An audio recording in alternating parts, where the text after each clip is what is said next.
Good morning, teachers. My name is Shannon, and Miss Smith has been weighing the benefits of blended learning, specifically the flipped classroom, and she has asked us to compose this presentation introducing you to the flipped classroom. Throughout this video, we will introduce the concept of flipped learning and how it can be implemented in your classrooms. We will provide you with the benefits of flipped learning, academic findings, as well as some challenges we may face while introducing flipped learning into our classrooms. Some of you may already know what flipped learning is, but for many of you, it may be a new concept. First, let's differentiate between blended learning and flipped learning. Blended learning involves both online and face-to-face instruction. They work together in order to provide a comprehensive learning experience.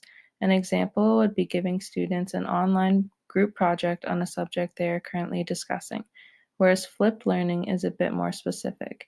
In the flipped classroom, there is a clear divide between technology and face-to-face elements of the learning experience.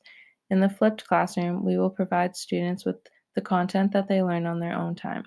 The content can include a movie, an interactive activity, or peer discussion.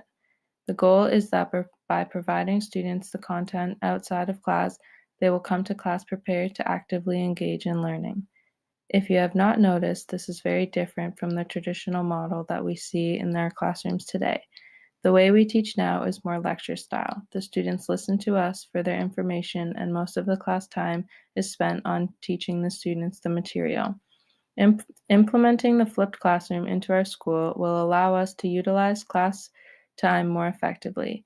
We, as teachers, can create a more engaging learning environment for our students. Having students access material and content outside of the classroom leaves more class time for questions, discussions, and interactions between teachers and students. According to Hoffman Miller, there are 4 basic themes that the flipped classroom centers around. 1. Flexible environment. 2. A shift in the culture of learning. 3. On intentional content. And 4. On us, the professional educators. Flexible environment refers to the students having access to a variety of material. The goal of the flipped classroom is to utilize a variety of technology and media resources to maximize student engagement and learning.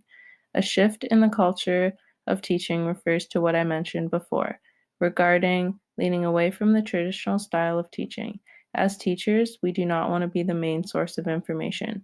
We want students to be able to access and utilize a number of different resources to obtain knowledge. The content that we give students needs to be the type of material that we encourage them to explore on their own. Some examples can be questions and answers that stimulate critical thinking or project-based learning.